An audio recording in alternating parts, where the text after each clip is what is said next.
अस्सलाम वालेकुम दोस्तों, उम्मीद है आप खैरियत से होंगे। यूँ तो हर साल 17 सितंबर को हमारे प्रधानमंत्री का जन्मदिन आता है, मगर इस बार 71वां जन्मदिन बीजेपी की सरकार ने मोदी उत्सव के नाम से मनाने का ऐलान किया है। ये उत्सव पूरे देश में 21 दिनों तक मनाया जाएगा। 21 तोपों की सलामी के बाद ये 21 बर्थडे वाला नया 21 है। इन 21 दिनों में बीजेपी 14 करोड़ लोगों को मोदी की तस्वीर वाले थैले में 5 किलो अनाज बांटेगी। 7 करोड़ लोगों की तरफ से वैक्सीनेशन के लिए thank you Modi ji postcard post कराया जाएगा। उसके अलावा और भी बहुत सारी एक्टिविटी बीजेपी पूरे देश में करने जा रही है।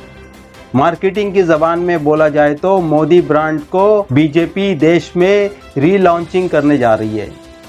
अब यहाँ ये सवाल पैदा होता है कि आखिर मोदी ब्रांड की रीलॉन्चिंग की ज़रूरत क्यों पेश आई। मोदी सरकार 7 साल पहले देशवासियों को बहुत लुभावने वादे करके सत्ता में आई है। अच्छे दिन आने वाले हैं, 2 करोड़ रोजगार हर साल, 15 लाख हर किसी के खाते में आएंगे, पेट्रोल डीजल 35 रुपए हो जाएगा, देश मजबूत हाथों में होगा, आतंकवाद का खात्मा हो जाएगा, भारत विश्व गुरु बन जाएगा, महंगाई खत्म हो जाएगी, काला धन विदेशों से वापस लाएंगे, 100 स्मार्ट सिटी, बहुत हुई महंगाई की मार अब की बार मोदी सरकार। 2014 में जिन नौजवानों ने पहली मर्तबा वोट किया था उनसे रोजगार का वादा किया गया था और उन्होंने सोचा कि मोदी है तो मुमकिन है, और इस तरह से 2014 में मोदी हमारे देश के प्रधानमंत्री बन गए। मगर जब से प्रधानमंत्री बने हैं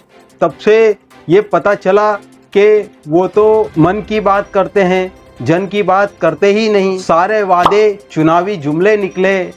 56 इंच की छाती की हवा भी उस वक्त निकल गई जब चीन हमारी सरहदों में घुस आया। हर मोर्चे पर बीजेपी की सरकार फेल होती हुई नजर आने लगी, चाहे नोटबंदी का मामला हो या जीएसटी का, राफेल का मामला हो या काले धन की वापसी का। फिर कोरोना काल में जिस तरह से देश को बंद कर दिया गया था, प्रवासी मजदूरों का मसला हो या पैदल चलने वाले लोगों की मौतों का मसला, सरकार जैसी चीज पूरे देश में हमको कहीं नजर नहीं आई। किसी भी प्रधानमंत्री के काल को अगर परखना हो तो उस प्रधानमंत्री के लिए गए फैसलों को देखना होगा कि उनका देश में और इंटरनेशनली क्या असर पड़ा है। इस हिसाब से हम किसी भी प्रधानमंत्री को ये कह सकते हैं कि ये प्रधानमंत्री सफल रहे या असफल। मगर क्या आपने आज़ादी के बाद से कभी ये देखा कि किसी प्रधानमंत्री ने अपने आप को सफल बनाने के लिए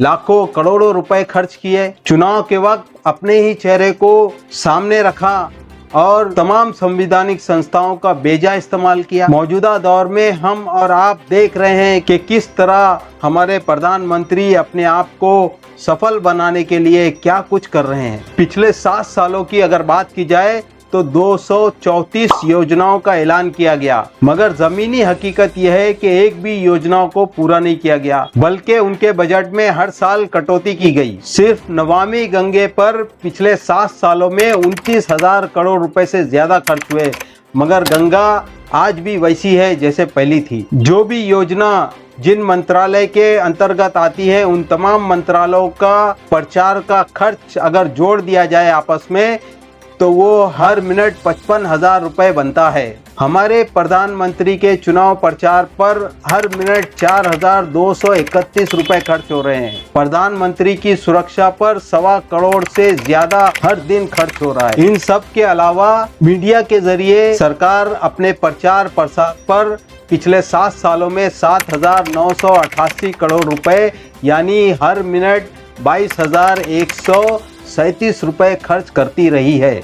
वहीं हमारे देश में उत्तर प्रदेश यानी यूपी की हालत यह है कि अगर एक खाली पद के लिए आवेदन तलब किए जाते हैं तो हजारों लाखों लोग उस खाली पद को भरने के लिए अपना आवेदन देते हैं। हमारे देश में पर कैपिटा इनकम 1 लाख रुपए से कम है, यानी आज की तारीख में एक आदमी की एक दिन की कमाई 273 रुपए है। यह है हमारे देश का सच।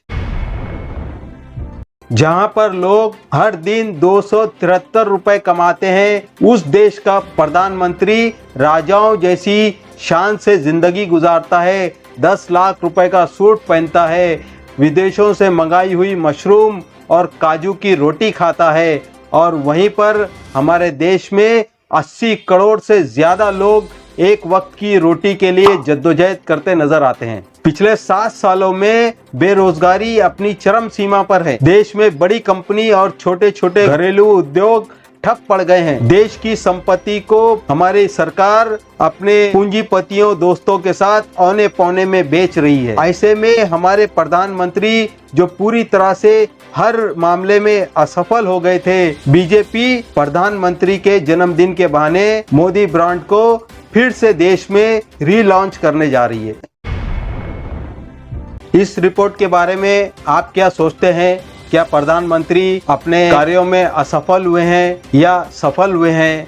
आप हमें कमेंट में लिखकर बताइए। वीडियो को ज़्यादा से ज़्यादा अपने दोस्तों के साथ में शेयर कीजिए, चैनल को सब्सक्राइब कीजिए। हम आइंदा आपसे फिर मुलाकात करेंगे, तब तक के लिए अल्लाह हाफिज़।